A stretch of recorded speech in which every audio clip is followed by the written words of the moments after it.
এত বড় ঘটনার পরে আমাকে প্রচুর লোক বলেছে এটাতে থেমে গেল, এরকমই কি চলবে? রাজীব কুমারের মতো কি এটাও ঘটবে? এটাও কি অধরা থেকে যাবে? এটারও কি বিচার হবে না?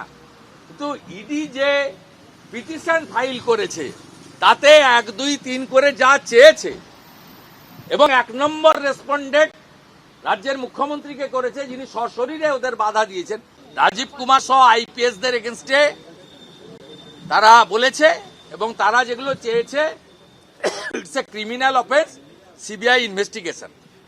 তারা চেয়েছে মুখ্যমন্ত্রী সহ উপস্থিত সব পুলিশের নামে স্পেসিফিক এফআইআর।